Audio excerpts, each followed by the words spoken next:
Seja muito bem-vindo a mais um episódio do Ferre Rural Podcast, onde a gente tem uma conversa boa sobre o agro com quem realmente vive ele no dia a dia. E o tema de hoje é um tema que eu diria que é um pouco polêmico. Vamos falar sobre agrotóxicos ou defensivos agrícolas, se a gente realmente consome, e não tinha uma pessoa melhor para falar sobre isso do que a pessoa que me ensinou muito sobre isso, que é professor Bruno Lessa. Seja muito bem-vindo, professor. Obrigado, Ferrer. Parabéns, primeiramente, pelo programa, tá? Pela iniciativa, pelo trabalho. A você, Obrigado. aos colegas aí que estão tocando esse barco. E estamos aí para discutir e aprender também, né? Ensinar e aprender, essa é a vida. É excelente. Ó, o professor que na disciplina tem uma a temida prova oral, né? E aí, quando eu trouxe para cá o podcast, eu falei, agora é a minha vez, mas vai ser o bate-papo tranquilo. Professor, a gente É sempre começa descontar. aqui. Vou descontar, tá? Tá anotado. A gente começa sempre pela raiz. E eu quero saber quem é Bruno Lessa. Boa, vou do começo, né? A Isso. minha história na agronomia, basicamente. Eu sou de Alagoas, né? Eu sou alagoano, ali do litoral, a região litorânea, pertinho da capital, pertinho de Maceió. É uma cidade chamada Coruripe. Talvez alguns conheçam, porque tem justamente uma usina lá de cana-de-açúcar, que é a usina Coruripe. É uma das maiores usinas, né? Produção de açúcar, etanol, Sim. é, questão da bioenergia também. E é uma das maiores do Brasil e sempre está ali nos rankings das maiores do Norte e Nordeste. Então eu cresci, né, desde a infância muito nessa vivência. Mesmo sem nem imaginar que um dia eu faria agronomia, eu já estava ali vivenciando a agronomia por conta desse contexto ali regional, né? Eu morei num povoado dentro da usina, Sim. antigamente tinha muito isso, das empresas grandes, né? Elas forneciam alguns benefícios aos funcionários. E aí tinha o povoado da usina com as residências que os funcionários moravam, Uhum. tinha escola, os filhos estudavam nessa escola, então isso aconteceu comigo. A minha mãe era professora, né, de nível escolar, assim, primeira série. E aí, por conta disso, eu fui inserido nessa questão da escola lá e a gente morava lá. Então, o dia a dia nosso era ali entre os canaviais, o cheiro da vinhaça ainda é algo muito assim que remete muito à minha infância quando eu passo em algum lugar e eu lembro disso. Então, mesmo sem saber que faria agronomia, já estava nesse contexto. Então, quando eu estudei para o vestibular, eu tinha em mente estudar algo mais voltado às questões naturais, né? Sim. Nunca pensei assim, ser médico, ser advogado, como muitos pensam, né? Uhum. Mas queria algo assim, biologia, a própria agronomia, algo mais nesse sentido. E aí fui ler sobre os cursos, fui entender como era a dinâmica de cada curso e vi que a agronomia tinha tudo a ver, né? Inclusive por conta dessa contextualização que eu dei aqui. E aí fiz o curso lá na UFAL. Depois do curso, e aí eu já me enveredei para a área acadêmica mesmo. Uhum. Depois do curso, logo em seguida, eu já fui fazer o meu mestrado e o meu doutorado, e aí eu fui para o Ceará, em Fortaleza, na UFC. E aí tudo começou, essa questão, né, acadêmica mesmo, para vivenciar a pesquisa, a ciência, nunca saí dessa vertente, né? Não chegou a atuar na usina lá, não? Não, eu tive uma experiência no estágio, Sim. né? Então, no estágio de graduação, eu fiz lá todo o estágio, né? O estágio obrigatório, que vocês fizeram também, né? Uhum. Eu fiz na usina. Então, essa foi a minha vivência profissional inicial com relação ao estágio. Mas depois que, na graduação, eu fui fazer PIBIC, né? Que são as bolsas de iniciação científica, monitoria, eu fiz também monitoria, e tive essa vivência na universidade com esse lado do ensino, da pesquisa principalmente. Aí foi que eu vi que, cara, eu acho que é isso. Uhum. Apesar de também me imaginar, acho que como muitos fazem, né? Se imaginam consultando, se imaginam com um escritório, né? De consultoria. Me imaginava também nesse sentido. Mas quando eu fui fazendo os projetos de iniciação e vivenciando ali o laboratório, vivenciando questão de, sabe, estatística, experimentação agrícola, Aí isso foi me pegando que eu já sabia, quando eu saí da graduação, eu já sabia que eu queria mestrado. Sim. Eu não fiquei tipo, meu Deus, o que será agora? Como muitos fazem, né? Eu escuto muito isso, né? Tá acabando a faculdade e aí, e agora? O que é que vai acontecer? Para que lado eu busco? Eu continuo estudando, eu paro para trabalhar, esse dilema eu não vivenciei, Sim. porque eu já estava em mente que eu queria continuar na área acadêmica. Então foi finalizando o TCC e já tentando o mestrado. Sim. Aí passei nesse da UFC lá em Fortaleza e acabei fazendo mestrado e doutorado. Lá no Ambos UFC também. na UFC também, ambos na área de fitotecnia, né? É um departamento lá do curso de agronomia, né? Dentro do curso de agronomia. Show. Aí onde é que Petrolina entrou na sua vida? Então, aí vem, né? Há 10 anos atrás, certinho 10 anos atrás. Não, minto 11, né? Porque 10 anos eu já estava aqui. 11 anos atrás, quando eu estava finalizando o doutorado, surgiu uma oportunidade de um concurso lá na UFESA, que é em Mossoró, Rio Grande do Norte. Tem uma grande universidade lá, uma das mais antigas de agronomia, uma das mais respeitadas, uma das mais consolidadas, né, principalmente a nível Nordeste, para professor, né, o concurso era para professor da vaga de plantas daninhas. Sim. E aí eu estava no doutorado, eu estava fazendo a minha tese, ainda não tinha nada assim, não estava nada pronto. Eu estava realmente iniciando a conclusão, vamos dizer assim. Eu sabia que se eu fizesse esse doutorado, provavelmente eu não iria, esse doutorado não, esse concurso, provavelmente eu não iria assumir, sabe? Porque estava muito corrido ali. Então, se eu passasse, eu já tinha esse conhecimento de que provavelmente não daria para mim. Mas eu disse, ó, eu vou tentar para ver como é que funciona, como é esse mundo dos concursos acadêmicos, né? E aí eu tentei. E aí foi os concursos, eu não sei se vocês sabem, né? As etapas do concurso. O concurso para Não. professor é um concurso muito intenso, Sim. né? Muito intenso. São várias fases. Primeiro que é um concurso para doutor, né? Então quando a gente faz, mesmo sem ter o doutorado, é porque pensa que quando você for assumir, você já vai ter concluído. Então muitos fazem isso. Mas o nível dos concorrentes Mas é sempre alto. justamente o nível dos concorrentes é isso, é mínimo doutor, muita gente que já está no ensino, né? Às vezes professores já antigos e tudo mais, então a gente já vai com aquela tensão. E aí eu fui fazer. São várias fases, é uma fase teórica com prova escrita e uma fase prática que você dá aula para uma banca de avaliadores. E aí tem também análise de currículo e análise de memorial, que é a sua história. Então é uma semana de concurso, basicamente, um pouquinho mais, às vezes um pouquinho menos, muito intensa.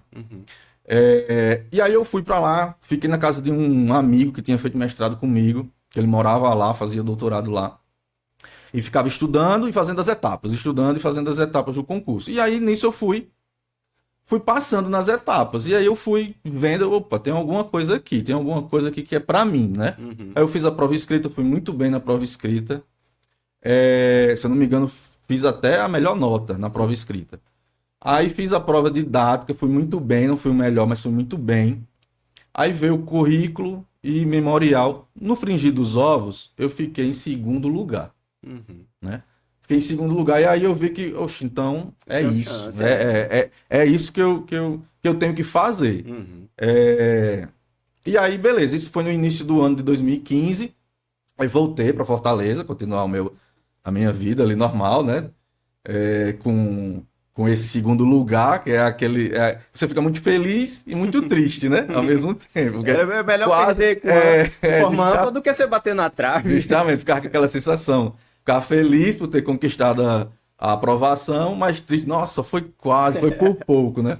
Mas foi bom também porque eu pude retornar, continuar o doutorado com mais tranquilidade e finalizar as questões da tese. Era uma tese de campo, né? Eu fazia a minha tese numa fazenda experimental da universidade que era no interior, trabalhar com sorgo sacarino, para produção de etanol. Então eu tinha lá a minha plantação para cuidar.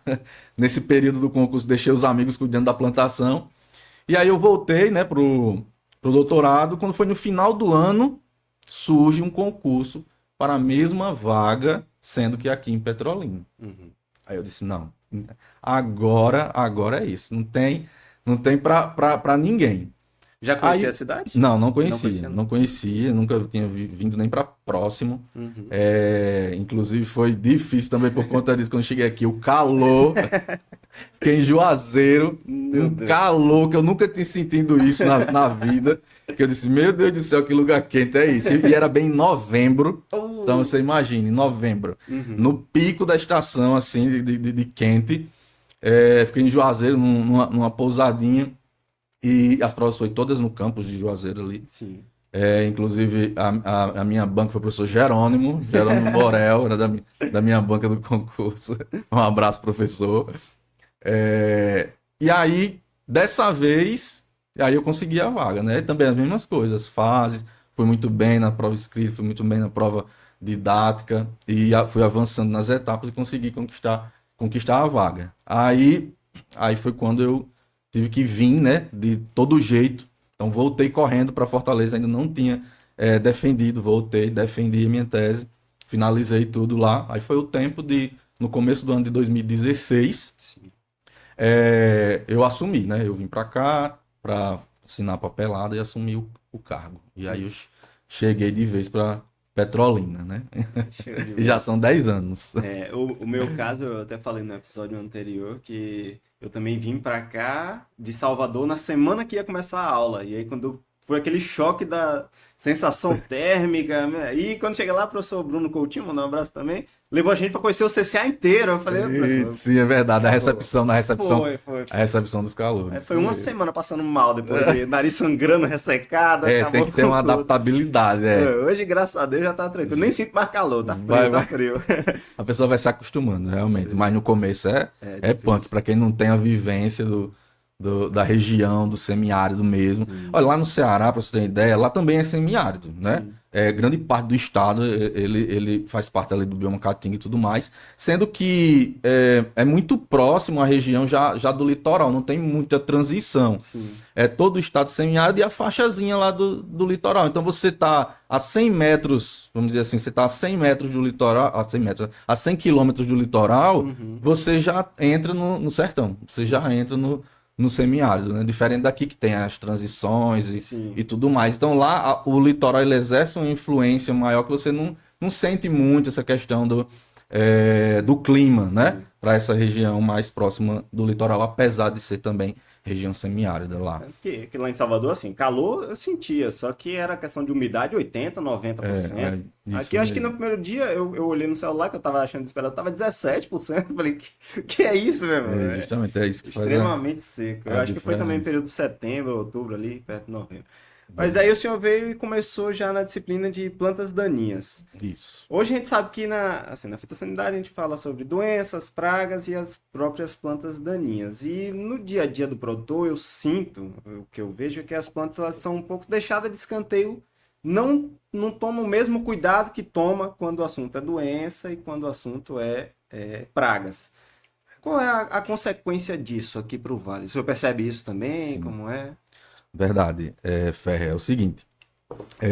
Ao longo desses anos, né, a gente vem trabalhando com plantas daninhas e muito da ideia trabalhada é justamente de conscientização, na verdade. Sim.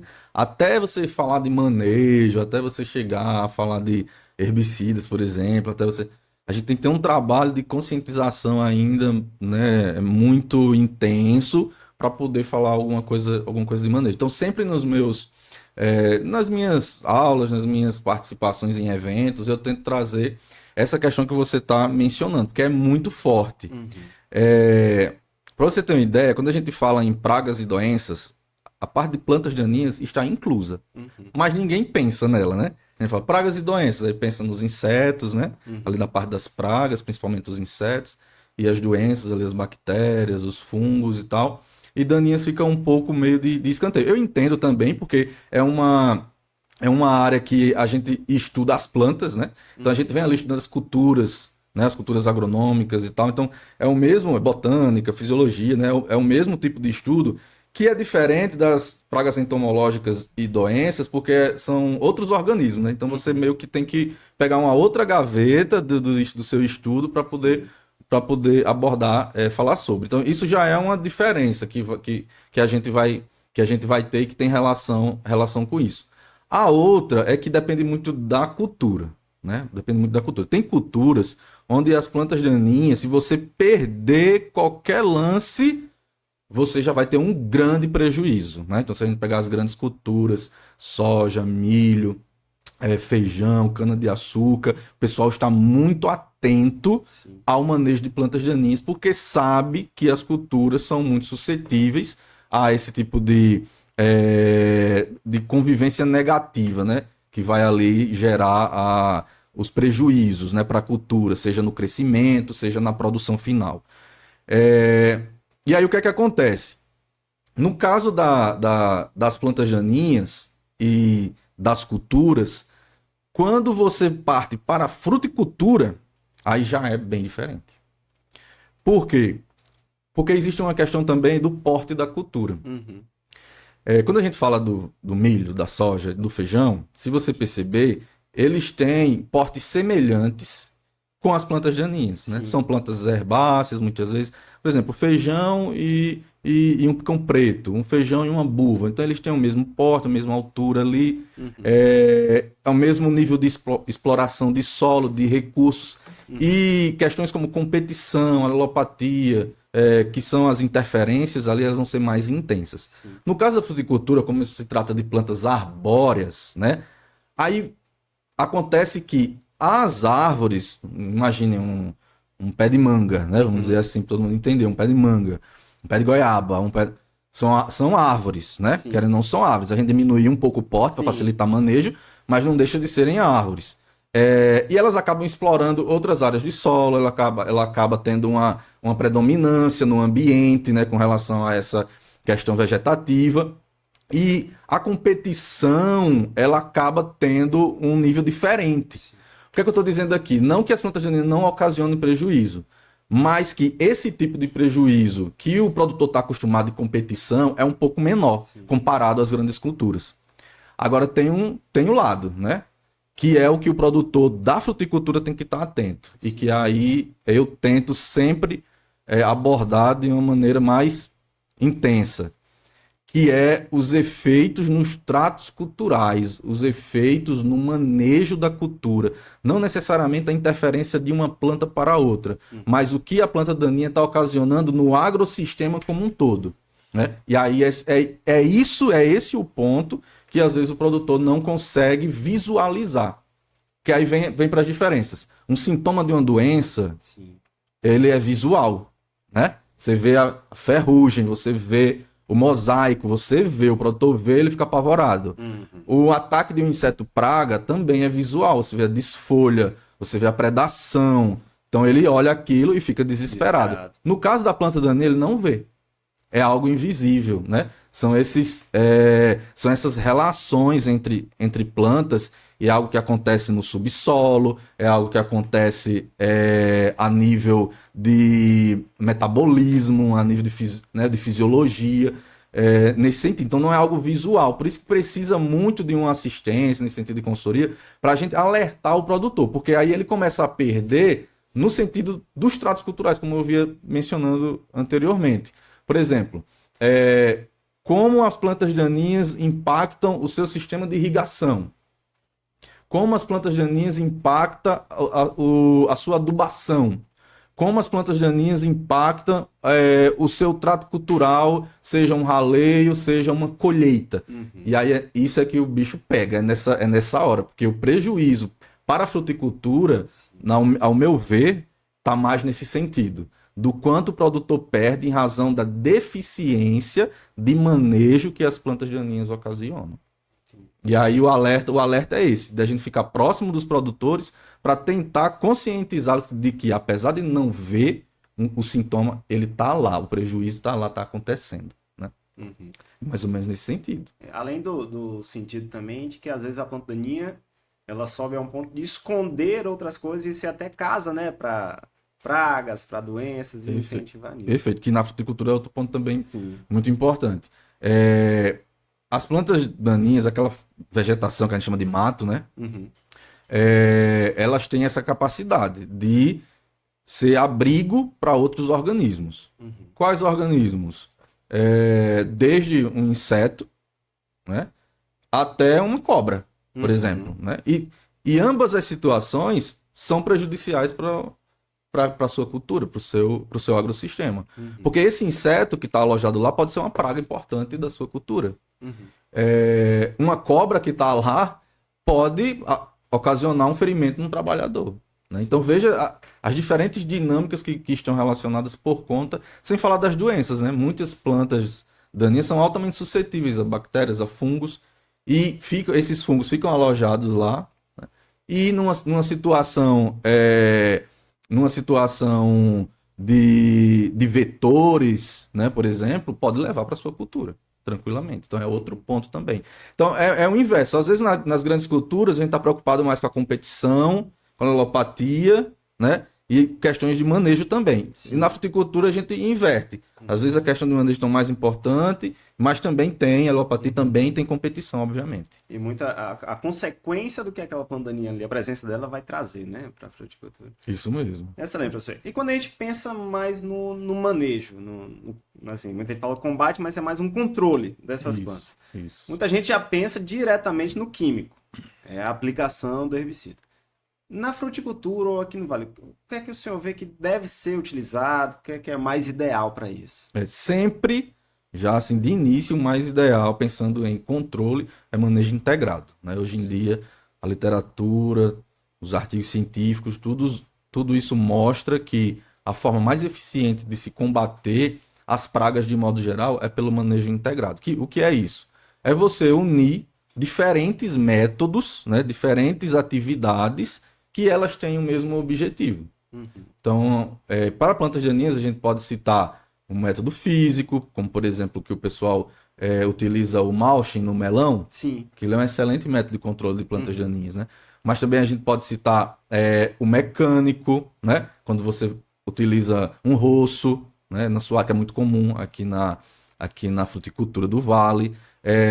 A gente tem o método cultural, que é quando você justamente se preocupa com os tratos culturais da cultura, obviamente, e faz tudo direitinho para que nada falte para ela, para que, mesmo que haja ali uma convivência com a planta daninha, a sua cultura esteja, né, saudável, esteja bem, para que ela não tenha tanto prejuízo como estaria. Então, atividades de adubação, irrigação, correção de solo, são atividades muito bem-vindas também para o controle de plantas daninhas, né? Sim. Sem falar nos herbicidas, como você mencionou, que é o último caso, né? Sim. A gente primeiro tem que falar sobre os métodos não químicos, como esse que eu mencionei, se você utilizando esses métodos não químicos, mesmo assim, continua com a problemática, né? Ainda tem alguma espécie, problema ali, que ela continua se disseminando, se desenvolvendo, aí sim você parte para o manejo químico, que são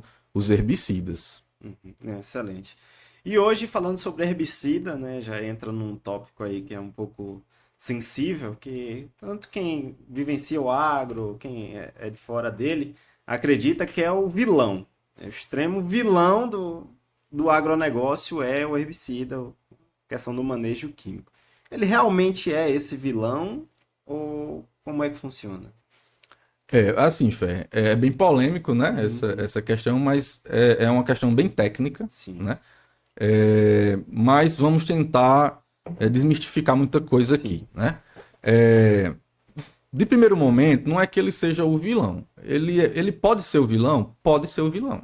Não que ele é. Por que ele pode ser o vilão? Porque pode haver erros, né? Pode haver formas de manuseio inadequadas. Sim. Como tudo na vida, né?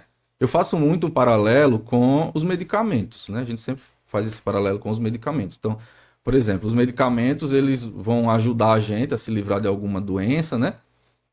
Mas se você não souber usar, o que é que isso pode acontecer com você, né? Pode piorar a sua situação, ou até mesmo ser fatal. Se você utilizar um medicamento que não era para ser, ou se você utilizar um medicamento numa dosagem né, superior ao que o médico recomendou, você pode vir a óbito por conta disso.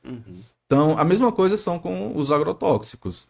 Existe uma forma correta de se utilizar, uma forma técnica, né, que depende de muito conhecimento, né, por isso que vocês, por exemplo, a gente, né, passou 4, 5 anos, né, às vezes mais, estudando uma determinada ciência para saber o máximo manusear, utilizar da forma mais adequada possível. Quando ele é utilizado da forma adequada, ele não é um vilão. Ele vai auxiliar o produtor nesse manejo das pragas e doenças, fazendo com que ele tenha uma produção adequada, né, de forma econômica, né, que ele não tenha prejuízos econômicos. Então ele é um grande auxiliador.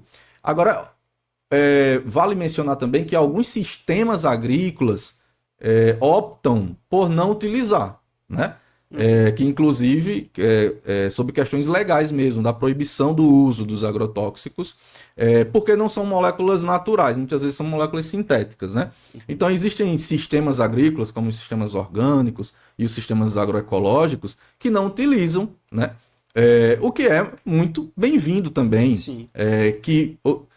Por que muito bem-vindo? Porque vai garantir que não haja erro. Se você não usa, não vai haver erros, né? Então não vai haver contaminação, por exemplo, que são prejuízos, consequências que podem acontecer no mau uso desses produtos. Então o pessoal dos agroecológicos, dos orgânicos, não usa esse tipo de produtos por uma questão de sistema, né?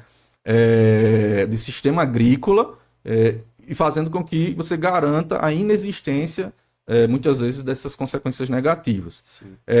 Aí, quais seriam as consequências negativas do mau uso desses produtos? Já falei aqui da contaminação, né? Então, sim, se você não souber utilizar esses produtos, você pode contaminar um lençol freático, você pode contaminar um solo. A gente tem muitos problemas com isso. Você pode contaminar o próprio aplicador, né? Então pode ter um problema de toxicação, de intoxicação. Então a gente vê muito nos jornais, né? Mas isso também é decorrente do mau uso, né? Quando você não controla o seu produto, ele acaba indo para outras áreas, então contaminando aquíferos, contaminando as pessoas. E também tem outras questõezinhas mais técnicas que podem acontecer, que é no sentido de biótipos resistentes, né? Quando você utiliza demais um produto sem necessidade, fica utilizando sempre o mesmo produto, você acaba selecionando biótipos de pragas que adquiriram resistência, e isso vai piorar a situação, o combate e o controle vai ser muito mais difícil. Isso é uma grande problemática, né?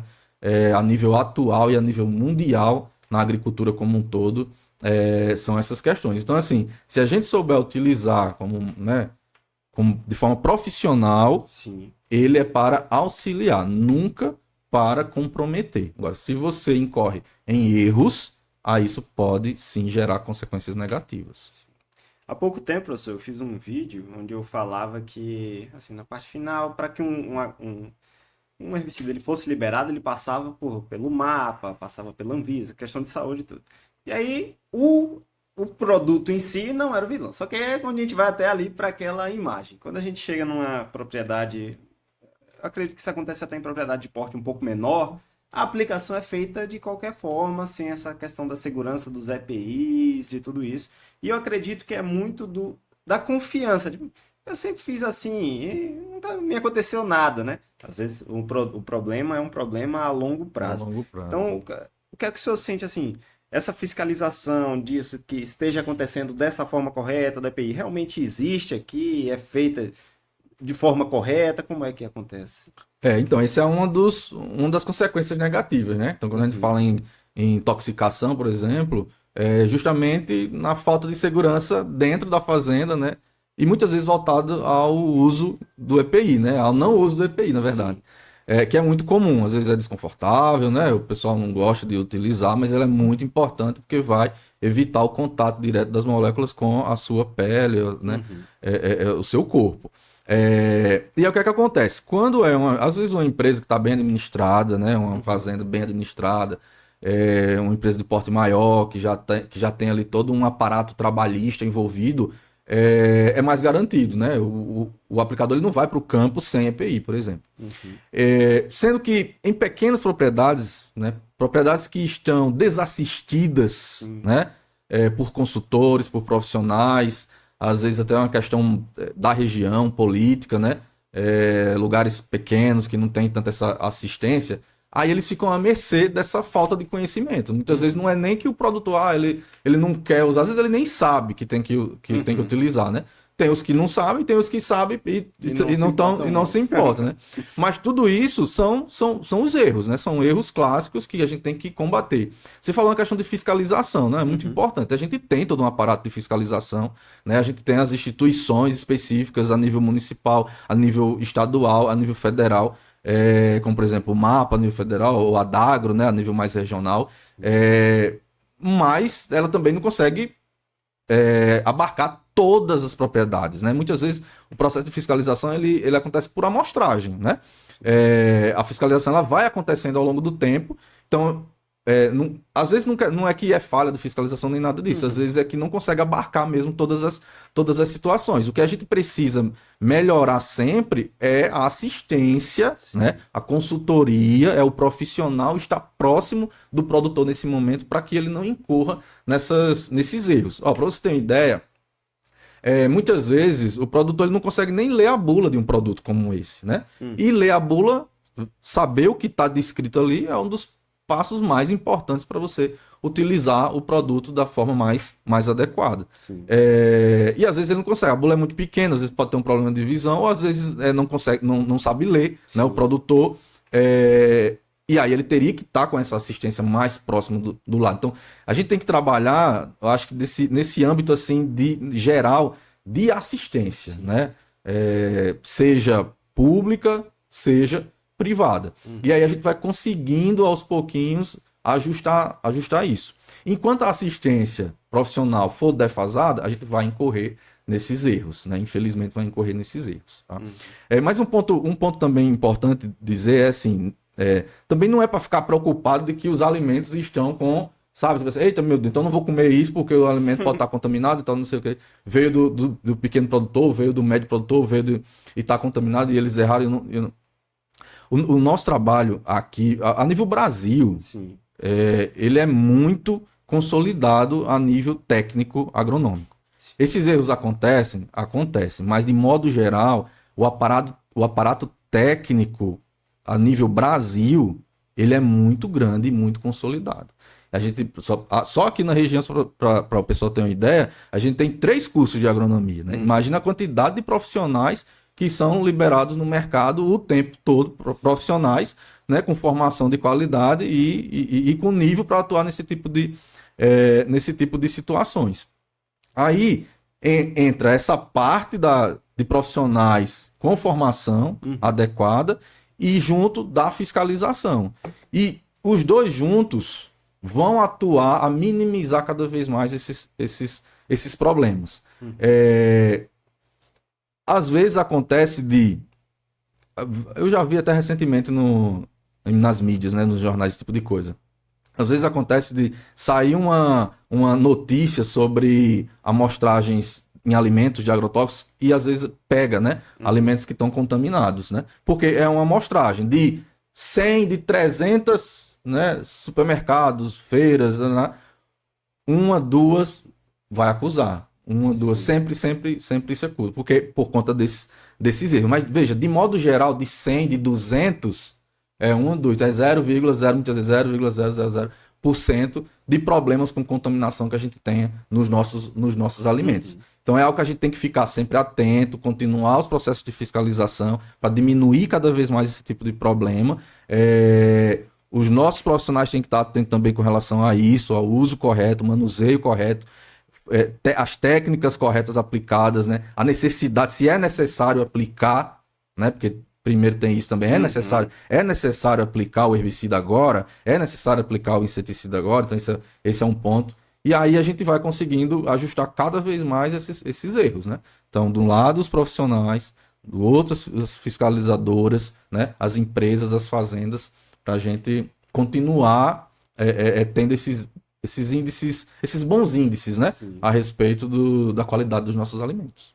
Eu sinto que um ponto crucial é essa conscientização. E aí eu puxo um pouco a parte da comunicação também, como o senhor falou, que alguns produtores não sabem ler a bula, não vão conseguir ler e tal, mas precisa de alguém que chegue e fale para eles, ou algum vídeo que ele veja. Eu, quando fui, acho que estudando para a disciplina, eu pesquisei no YouTube e coloquei agrotóxico. Rapaz, tudo que aparece é: nós bebemos 50 litros de agrotóxicos por ano em nossa comida. Como o agro brasileiro destrói as nossas vidas. Então, é um tema. Não existe uma notícia ali que não seja aquele sensacionalismo destruindo mesmo essa Sim. imagem do agro. E acredito que. E aí eu falava assim: a culpa não é de quem tá falando, a culpa é minha. Que sei, que entendo, que sou engenheiro agrônomo e não tô comunicando a verdade. Entendeu? Foi até o fator que me faz ir muito para esse Sim, lado dessa sim, comunicação. Então, essa conscientização que falta hoje para o produtor nesse sim, sentido, né? sim. Apesar de sermos grandes, né, no Brasil, falando em agronomia, falando em produção de alimentos, produção agrícola, a parte de comunicação ainda é muito fraca, né, ainda é muito ineficiente. Que gera justamente isso, né? Uhum. Você, na mídia, vai sair sempre o negativo, sempre o negativo. Mas falta também você falar dos pontos positivos, Sim. né? Para o pessoal não achar que é ruim, né? Existem várias iniciativas, obviamente, está começando muito. Esse Uhum. projeto seu é um exemplo disso, né? Uhum. E a gente vê em outros podcasts, né, iniciando, Sim. falando muito na mídia, os jornais também falando, trazendo consultores, trazendo comentaristas para abordar esse tipo de assunto e as coisas estão tomando um pouquinho outros rumos. Mas vai da gente intensificar esse tipo de trabalho mesmo, de comunicação, da gente informar para as pessoas a importância do setor, a importância para a vida das pessoas desse setor, não só pelas questões de alimentos, mas né, de investimentos, de medicamentos, questão ambiental. E cada vez mais que a gente for né, fazendo esse trabalho de formiguinha, melhor a gente vai levando o nosso agro, né, para a comunidade. Eu acho que esse é um trabalho que ele tem que ser contínuo, Sim. sempre. Ele tem que ser contínuo sempre, para não deixar a mercê de desinformação e fake news, que agora é Sim. só o que tem, né? E não deixar a mercê de apenas o pessoal ficar vendo coisas de rede social, né? Uhum. Então isso é um ponto importante também. Não fiquem vendo apenas videozinhos de redes sociais quando é algo técnico. Sim. Se você perceber que você quer falar, que você quer abordar um assunto que é um assunto profissional, um assunto técnico, procure conhecimento técnico, procure materiais técnicos ou procure pessoas do meio técnico que Uhum. vai abordar o assunto de uma forma mais coerente, né? E não influenciadores de modo geral, né? Sim. Pessoa, o que me deixava me deixava inquieto, né? O cara é ator, trabalha com uma coisa que não tem nada a ver, vê uma notícia sobre o agro e fala E tudo de já forma quer vazia, como se fosse a certeza plena que ele tem daquilo que justa, vivenciou. Mas acho que nunca justamente, nem pisou numa roça, nunca nem viu a realidade do produtor. justamente, Esse é infelizmente, que eu sinto que é a maior dificuldade. Mas vamos lá. infelizmente.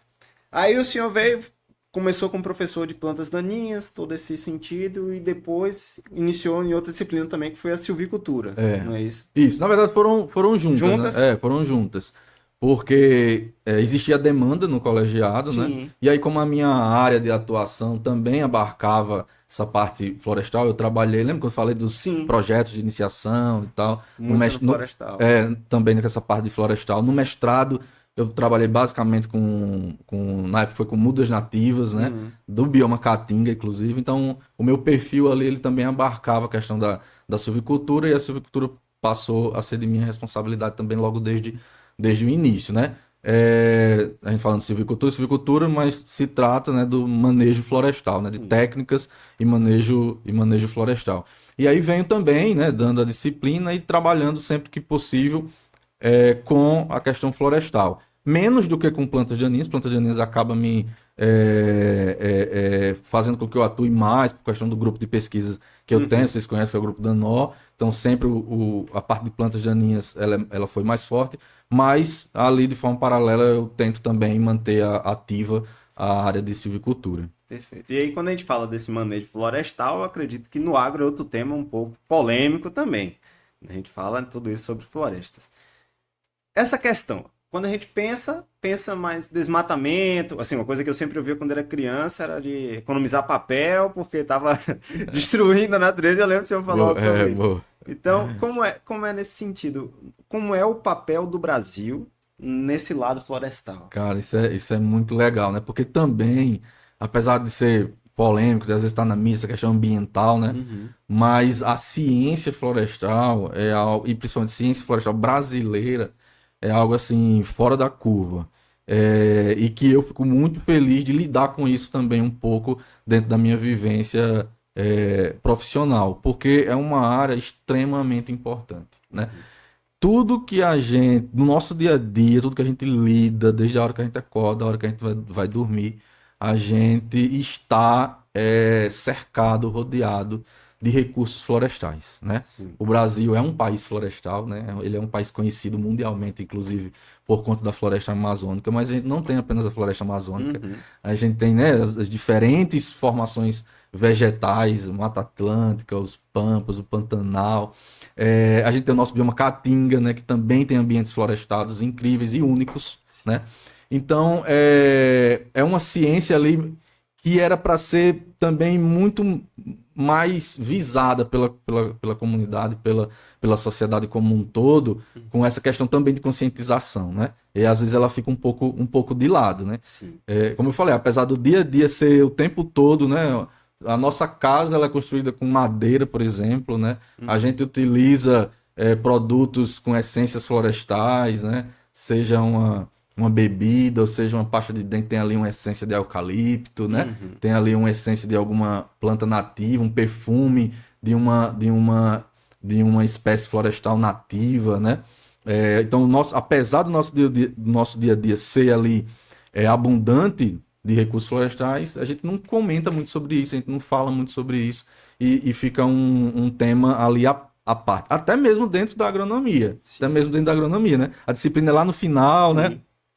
Muitos alunos às vezes chegam lá sem nem entender direito o que é que vai fazer, o que é que vai falar e tal. Isso é muito, muito legal também, porque aí eles às vezes se surpreendem de forma positiva, mas é uma área dentro da agronomia que puxa muito os agrônomos também.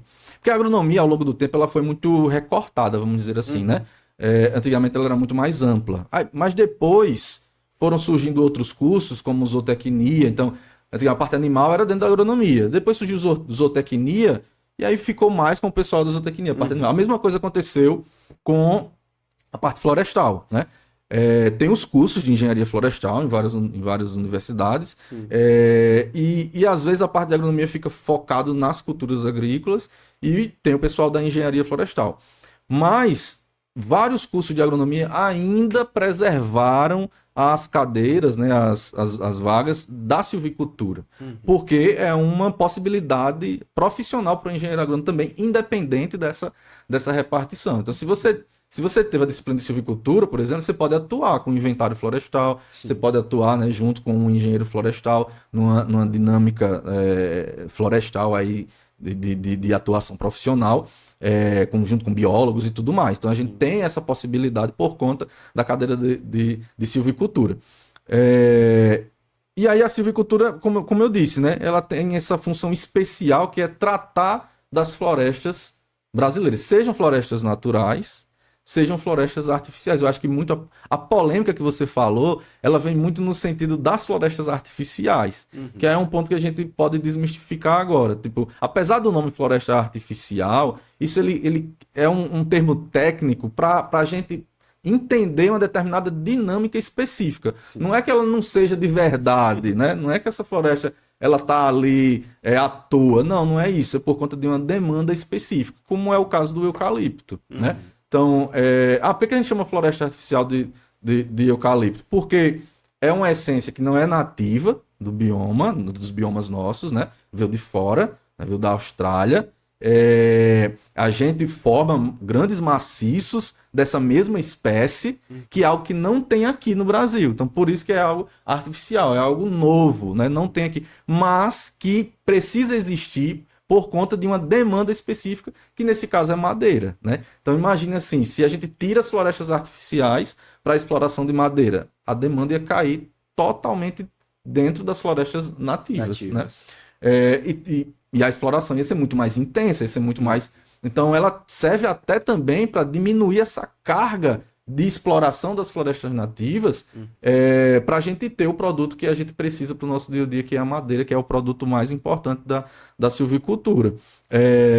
Mas isso não quer dizer que vai matar nossas florestas, que vai eliminar nossas... Não tem nada a ver, porque é igual uma outra cultura qualquer, né? Então se a gente tem áreas, hectares e hectares de soja, hectares e hectares de arroz, hectares e hectares de cana-de-açúcar, a gente tem hectares e hectares de eucalipto. Então, ele é uma cultura agronômica também. Por isso, da cadeira de silvicultura dentro da agronomia ainda, né? Ser preservada é muito importante também. Eu acho que o choque, assim, quando a pessoa vê uma colheita de soja, é normal, aquilo ali foi plantado para ser colhido.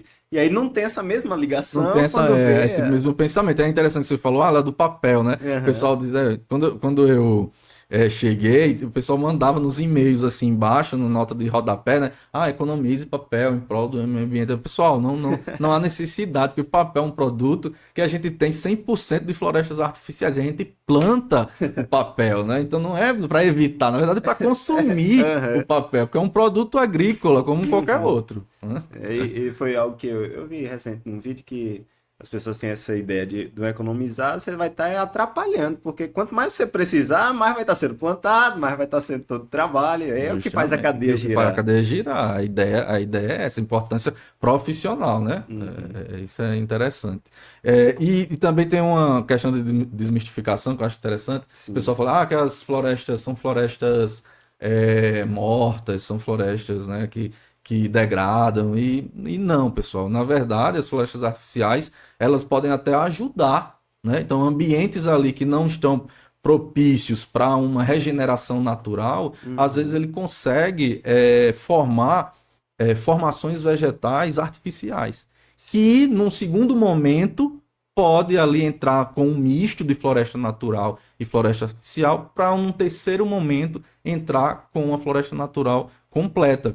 É o Sim. que acontece, por exemplo, nos projetos de recuperação, né? Uhum. Recuperação florestal, de recuperação natural, de recuperação em ambientes hidrográficos. Muitas vezes técnicas são utilizadas que envolvem a introdução de certas espécies, mesmo Uhum. exóticas, para ter um determinado benefício agronômico ali, para que depois você faça a alteração dessa espécie com uma outra de dinâmica mais natural, e aí você consegue ter um processo de recuperação de uma área, de um bioma, também com o uso de vegetações artificiais, né? Eu acho que é o nome mesmo que choca, né? O artificial, a pessoa já É, liga, é é, falso, isso aí não presta, isso não. é falso, mas é só um termo técnico mesmo para a gente entender É a ideia, importante. a origem. Importante isso. E quando a gente fala, professor, assim, o senhor citou sobre o eucalipto, né? Quando a gente fala aqui para o Vale de São Francisco, a gente pensa em duas culturas específicas, que é manga e uva. Um eucalipto dá certo aqui? Cara, muita gente já perguntou isso. Isso também, na verdade, não tem como a gente dizer se dá Aham. certo ou dá errado. O que precisa acontecer é o seguinte. é, Primeiro, deixa eu comentar uma questãozinha que vai dar a base para a resposta. Sim. A gente tem que entender que uma floresta, né, ela precisa de grandes áreas. Você imagina uma floresta, né? Uhum. São grandes áreas, como são hectares, hectares de ambientes. Aqui na região semiárida, em razão de clima, muitas vezes essas florestas artificiais elas não vão, né, estar aptas a desenvolver, Sim. tá? Então, de primeiro momento, não dá para você pegar uma floresta de eucalipto e achar que ela vai ter um certo desenvolvimento num ambiente semiárido, Sim. como acontece no ambiente de cerrado, no ambiente de litoral, mas não vai acontecer. O que precisa acontecer, às vezes, são trabalhos de melhoramento, né? Com variedades, aquisição de novas variedades da espécie, para ter uma adaptabilidade regional, primeiro. Uhum. Então, que já acontece um pouco. Por exemplo, a Embrapa já trabalha com o eucalipto já há um tempo, Sim.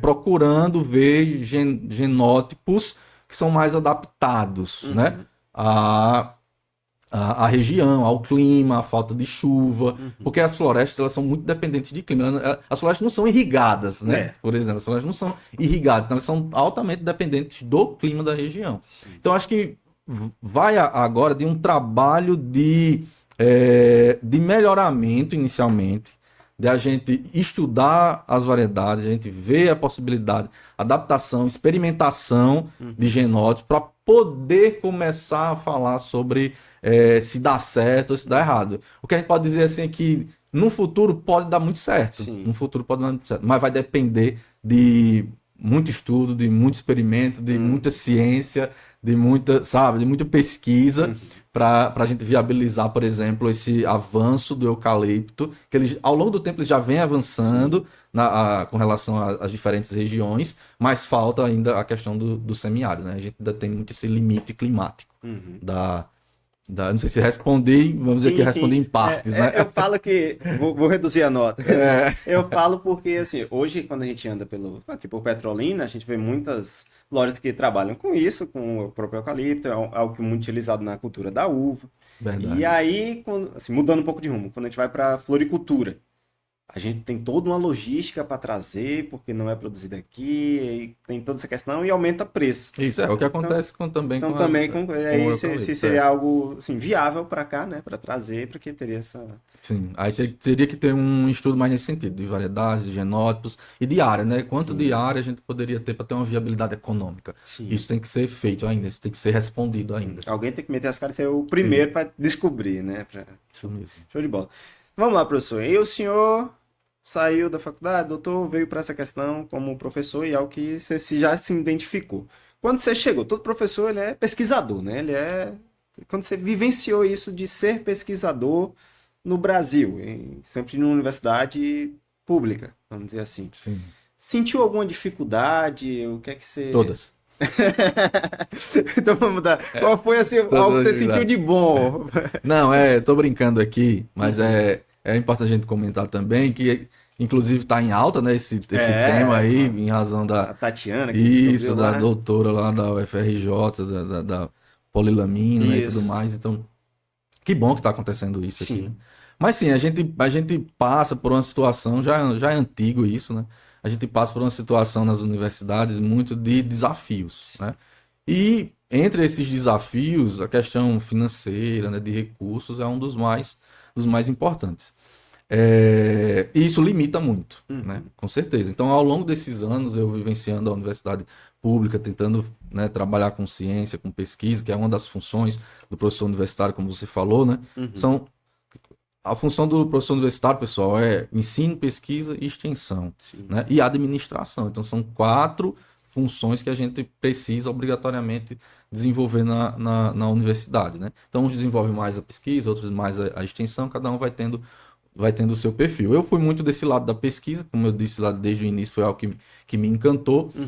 E aí a gente sempre vai driblando esses desafios, essa falta de recursos e fazendo acontecer com que a gente tem, né? Às vezes a gente tem uma afluência, às vezes está uma época melhor, outra época está mais complicada, tem questões políticas envolvidas, né? Questões de gestão envolvida. Então, assim, sem entrar nesse mérito, sempre é um desafio, independente de qualquer situação, e a gente vai fazendo o que dá, o que pode, o que a gente consegue, mas depende muito da vontade, sabe? Eu acho que também a vontade de fazer, ela faz acontecer, né? Então, quando a gente está unido, por exemplo, eu falei do meu grupo de pesquisa, né? Sim. Quando o grupo está unido, quando as pessoas querem o mesmo objetivo, a gente consegue, a gente faz. É o exemplo da professora da UFRJ, que a gente comentou aqui.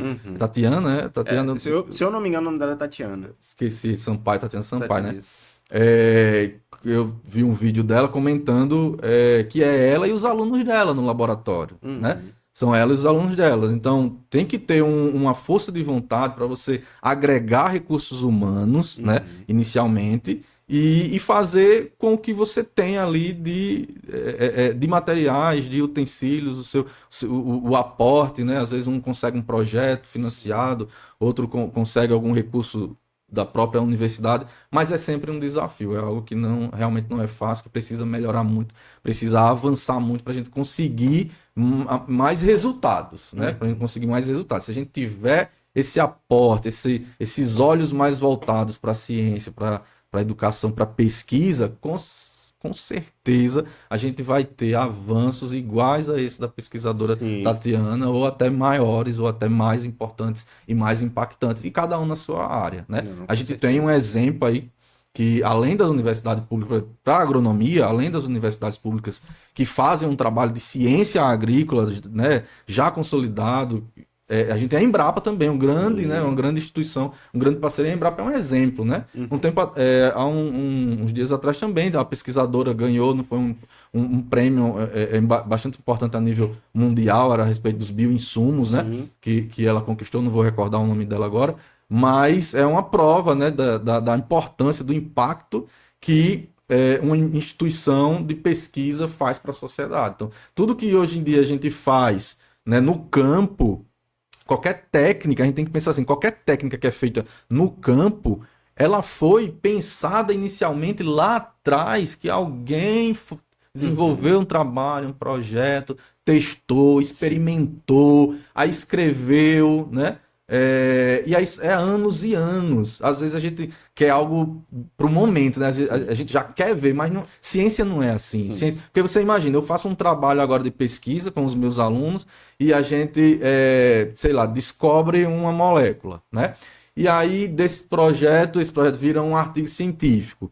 Que esse artigo científico, alguém lê esse artigo científico e escreve um livro.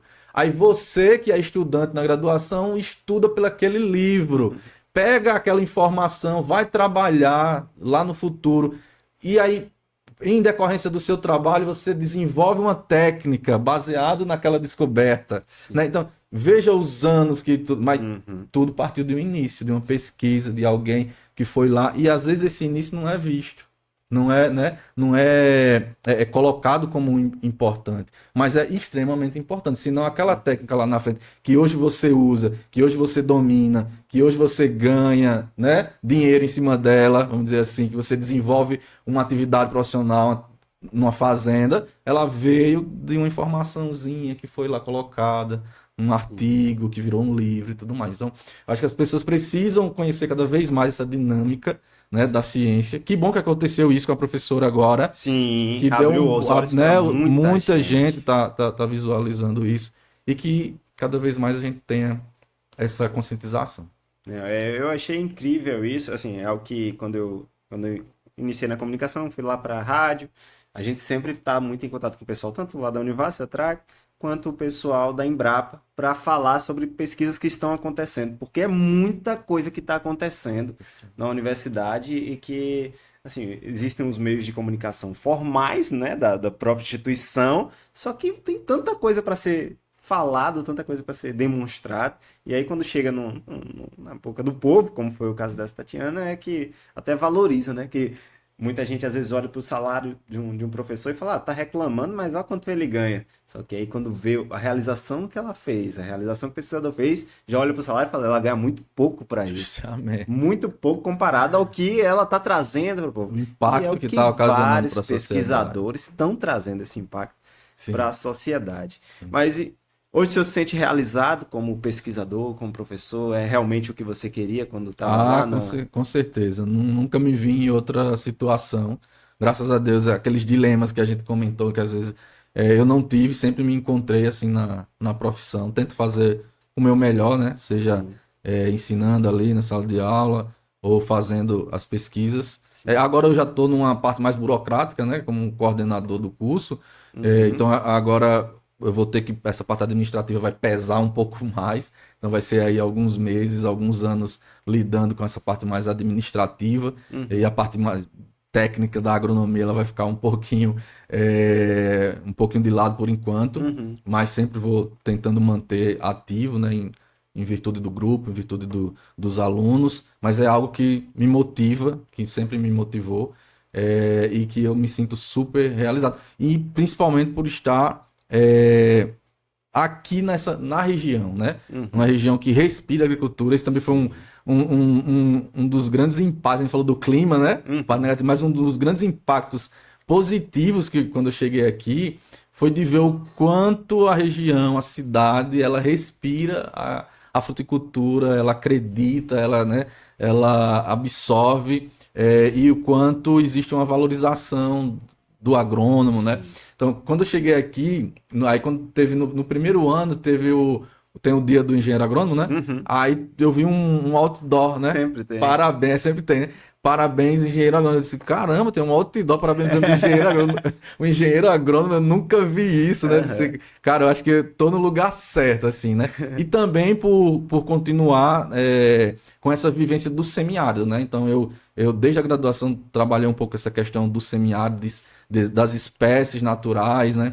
Do semiárido, fui para o Ceará, continuei nessa dinâmica. Trabalhar no contexto da caatinga também é Sim. algo que me deixa muito feliz, muito contente. Eu gosto muito de atuar, porque é um bioma único, é um bioma exclusivo, é um bioma nosso, que tem que ser também cada vez mais preservado, conservado e tudo mais. Então eu fico muito feliz, tanto por estar aqui na região, fazer o que faço e fazer onde, né? E fazer onde eu faço, né? Então isso me motiva muito. Excelente. Agora eu queria que o senhor deixasse um recado para quem está se formando agora, saindo do curso, quem está querendo se tornar pesquisador, quem quer entrar para essa área com toda a sua vivência, um recado para esse aluno. Assim, se você pensa, se você já gosta, né? Se você já almeja alguma coisa relacionada à agronomia, saiba que está no caminho certo, vamos dizer assim. Se você já tem essa semente, né, em algum lugar guardado aí em você, eu acho que o caminho ele é mais certo. Por quê? Porque nós estamos num país que ele é uma potência agrícola. Ele é uma potência agrícola. Então, fazer agronomia num local que respira, como a gente estava falando, que respira agricultura, que respira fruticultura, é a melhor parte, né? Então, o caminho, ele é certo. Se você tiver essa semente, se você tiver esse perfil, se você acreditar em você, você está no melhor dos caminhos, principalmente nos tempos atuais, né? Quando a gente está entrando nesse momento de conscientização cada vez maior. Então, mergulhe, né, realmente de cabeça, enfrente os desafios, também não é tudo maravilhas. Agronomia é um curso muito diverso. Sim. Esse é um ponto negativo por um lado e positivo por outro, porque como ele é diverso, ele é muito intenso no sentido dos estudos, são várias áreas diferentes. Um dia você está estudando gestão de pessoas e no outro você está estudando uma bactéria de solo, né? Então isso é um desafio grande, a gente entende, a gente sabe, mas também te proporciona diferentes caminhos. Então esse é uma questão legal também do agrônomo, porque imagine, eu sou agrônomo, eu estou aqui representando os professores, né? Representando um pesquisador. Você está aí representando um comunicador, né? E aí a gente vai ter os consultores, a gente vai ter os cientistas, a gente vai ter os gestores. Então, por essa diversidade de atuação, isso também é algo que me encanta e que eu digo que, mesmo que você agora não esteja encontrando o seu caminho, com certeza vai ter um caminho para você, porque a diversidade de opções ela é muito rica para o engenheiro agrônomo. Então, é muito importante e eu acho muito interessante esse lado também. Excelente, professor. Eu agradeço muito a sua presença. Assim, quando eu moldei esse podcast, o tema, quando eu moldei, eu pensei que tinha que ser com o senhor. Hoje a gente tem Eu uma agradeço. cultura, né, assim, nas redes sociais, muita gente pensa que quer ser servidor público para ter vida fácil. E eu acredito que é muito difícil. O senhor é uma pessoa que prova isso, prova o contrário disso. Assim, quem pagou a disciplina, que está assistindo agora, sabe que é muita atividade, é muita coisa. Eu reclamava porque eu tinha 7 disciplinas, mas você tinha 80 coisas para corrigir. Então é um trabalho bonito e foi uma disciplina que me inspirou muito para esse lado da agronomia. Eu amei fazer plantas daninhas, silvicultura não tanto. Isso é Eu comum, muitos amei, falam eu isso. amei a disciplina de plantas daninhas porque foi quando eu realmente pude vivenciar o agro e que me deixou até nessa curiosidade de entender, pô, por que falam tão mal então do agrotóxico? Que gera esse questionamento e quanto mais a gente busca, mais a gente aprende. Então, se hoje um agrônomo que eu sou e essa parte dessa inquietude para a comunicação vem muito dos professores que eu tive, o senhor é um dos responsáveis por Eu que isso. Então, agradeço. agradeço demais a entrevista. Eu que agradeço, parabenizo de novo e desejo todo sucesso, que esse projeto cresça cada vez mais. Show de bola.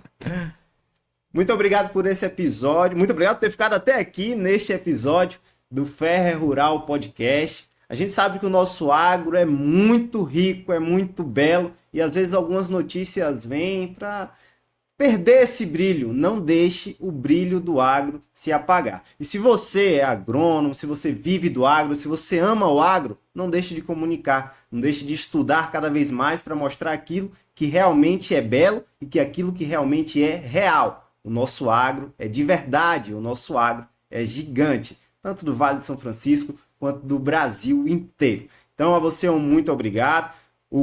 O Instagram do Grupo Danói, do professor Bruno, vai estar passando aqui em algum lugar da tela para você acompanhar cada vez mais, ver as pesquisas que estão sendo feitas, estão sendo realizadas. Então, segue, curte esse vídeo, compartilha com um amigo e muito obrigado por ter ficado até aqui. Um abraço.